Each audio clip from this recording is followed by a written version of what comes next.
Right, morning ladies and gents. Welcome to the 15th of September. And we are down in the girls' winter field and back down at this hedge and fence line. So this is the hedge that I knocked back yesterday with a flail, but obviously on the other side. But today's task is, I've had a word with boss man, and what we're going to do is take this fence out up until the hedge starts kind of running out, which is up here. So it's about a third of the fence that we're going to take out, but not completely take out. So yeah, there's a bit of a gap here, which I'll post and rail over the top so the horses can't get to the little ones, and finish up here somewhere. Finish somewhere here where hedge is quite thick. So there's all that to take out, and then we've got that bit to try and thicken up. The hedge is there, but it's just very poor. And you'll get a little bit like that where the hawthorns have come quite nicely, but what I don't want to do is, I don't know, I'm in two minds about it, to be honest. I could hedge, I'll push the fence back all the way up until about here, if need be. So what we're going to do is take all the post and rail off.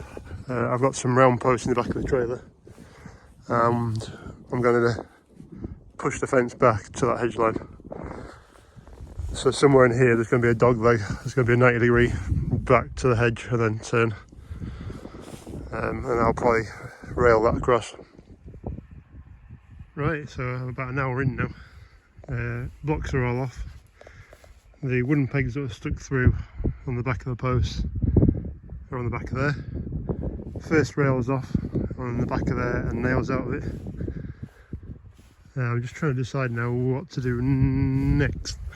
I'm after to start at the far end, take a few posts out there, and there's a bit of post and rail to do at the bottom end, and get that knocked out of the way. And then it's pretty much kind of secure. If the horses do go around back of it, they've got to get up to here first to get through. But it shouldn't be too bad. And then hopefully set off, stripping the rest of this out, and then we'll start hedge cutting it as well. Well, good morning ladies and gents. It's Friday morning now, and it's a bit cool actually. Pretty much yesterday I spent my day in a hoodie, and this morning I've definitely got it on, and I could probably do with finding my woolly hat. And the reason I say that, and being a proud Yorkshireman, is because well, I cut most of my hair off. I usually go it long for winter, and then yeah, number 12 at top's great in summertime, but yeah, it's getting cooler. Anyway, right, we're back down here on this fence. Oh, just getting blinded, Agatha. Yeah, back on this fence again. This is how far I got yesterday, so all the posts, well, start from beginning. Them there blocks were on top of some posts, just like those ones are down there. So knocked all the posts, knocked all those blocks off the top, took the piece of wood that on the back that the blocks were on, taken the bottom rail off, top rail off, and taken basically the wire off now, which you can see in front of us. I've also filled in the holes as well, because obviously a 5x3 post is going to leave a bit of an hole, so filled those in as well with a bit of soil, but I ran out of soil, which is why I didn't pretty much get this bit. The sun's a bit bright this morning, a bit low as well, so I didn't get this bit done last night just because I couldn't bother taking all the tractor all the way up there, bringing a couple of shovelfuls back down, and then taking it back up, because I don't particularly want to leave the stuff down here. There is a load of blackthorn that's cell set. It's got a habit of popping up from its mother plant and then spreading that way, so that's got to get mowed off. There is some hawthorn, annoyingly, that's come through and grown itself, but it wants to be 6 foot over there. So and then pretty much knock the hedge back again with a flail mower, and then try and chamfer it top a little bit so I can get a bit of shape on it. And this is a bit of fencing I did yesterday as well, generally because it's quite short down here. I'll take this bottom rail off because it's not knocked all the way in, and we will put the wire on that I've taken off, which is the one we just walked past over there. So yeah, nice and solid in the post knocker. I'm still learning with this post knocker of how to put squares in, and because somebody put a pile of brash and rubbish there that I couldn't move because the tractor bucket was full of soil, I couldn't really get the tractor in very well, so it's a bit well, if you had a couple of pints it'd be right, but nobody's going to see down here, and I don't think the horses care. A bit of housekeeping as well, because I think my battery's going to die on my phone. But thank you for Ian, my little mention again. I was wondering why yesterday evening when I got back home I'd suddenly got another 100 subs. I thought the algorithm had well, pooped itself. So welcome along to anybody who's come across. You'll get to know us. I'm kind of a bit like Ian, I'm just better looking and northern, if you can't tell. But yeah, thank you to Ian for that. I am kind of see how it is type job, and I do make mistakes, and I do try and do, well, pretty much weird things, because I've never been like everybody else. I've never been normal. So yeah, thank you very much to him, and if you are new, I hope you enjoy what I've got. It won't be for everybody, I know that, but I do try and have a bit of a laugh and try and get stuff done like this. So yeah, right, I better go get some tractors and start making some noise.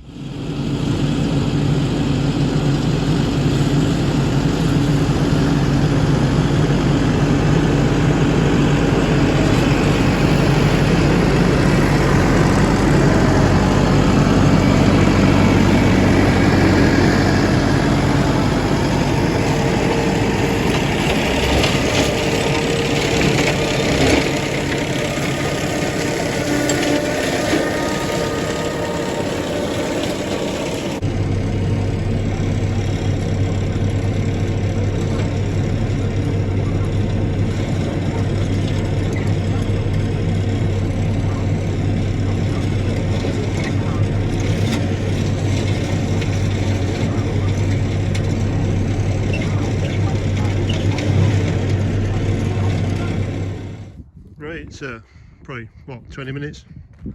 I am doing it slow, and it's not my profession. But yeah, that's done.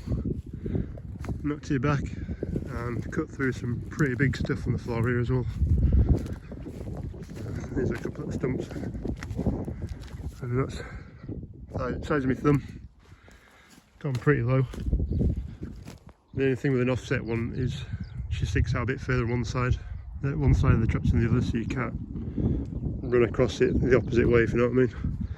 It'd be good now just to send mower back that way, because everything's lens, the direction in which I've mowed it. But yeah, not too bad. It's made life easier. Yes, it's not the cleanest cut in the world. It never will be, and I've got it as sharp as I can make it. But yeah, if you know how thick Hedge is, it's probably about 1 metre through to those ones.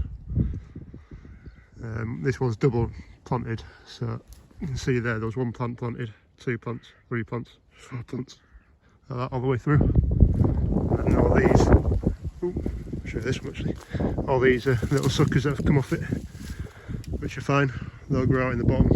As long as I can keep this fence line mowed on both sides, I'm not bothered what happens in the middle, if you know what I mean. I've also put, just trip over a stump, put a chamfer on the hedge as well. So when we flood, the water comes from that direction, well, from that direction, this way. So hopefully, if there's a little bit of a ramp, it might just not catch so much. Really now, this wants the hedge cutting lad to come down and just top off it. Once be down here somewhere really, rather than up there. But as this ground gets really wet, and I don't know when he's going to turn up, at least this now gives us a bit of a breather, if you know what I mean. It's under control for another year. There's nothing worse apparently than having 2 or 3 year old, well, hedges, 2 or 3 year old growth on a hedge to try and cut through. But anyway, right, let's go back, get the other tractor, get a bit more soil, pull the posts out down there, and start putting some posts in. So I'm back down in the girls' winter field, along this hedge line, fence line that I was doing the other day. I'm working on taking the fence out and hedge back.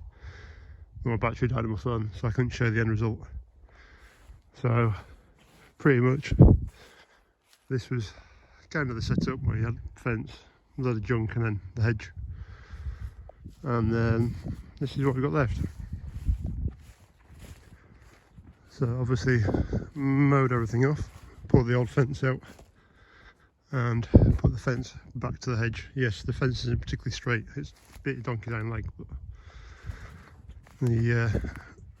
it kind of works anyway, because the hedge is actually planted in 2 rows, and near enough one's died out on some places and the other one's died out on the other. So we had 1 row of hawthorn and 1 row of blackthorn, and like this section here is just hawthorn, so that blackthorn on this side is died out, so it gives you a bigger gap. But yeah, made it a lot tidier, neatened it all up. We floated it a fairly big chunk off the ground. There's a good 6 inches off the ground there, which should allow for some of the rubbish to get taken through when it floods. So this part's pretty much getting to the lowest part of the field. There's 1 bit of rail there because we'll end up having the horses trying to get through to nibble off these little ones here. I'm not too worried if they take the top bits off, but I don't want to pull the plants out. Might have to put a raised section on there, I don't know. And then pretty much the same down that far end. There's a bit of post and rail, just to keep them away from a real thin bit. I can't bother walking down there. Just down there. So yeah, not too bad. It took me twice as long as I thought. It took me pretty much 2 days, but first day 2/3 of it was just taking the old fence apart and trying to get nails out and stuff like that, so a bit of messing around. And then second morning I set off and mowed all this back, mowed the hedge back, and started knocking posts in with post knocker, which just all takes time. And then just got a hand at the end just to put the wire up, because I can't tension it by myself. So yeah, I've just got to go empty the trailer of all the gear now. But she doesn't look too bad, I don't think. Yeah, she's not perfect, but I'm not a fencing contractor. And in a few years' time, that hedge should be through that wire, so you'll never see it again.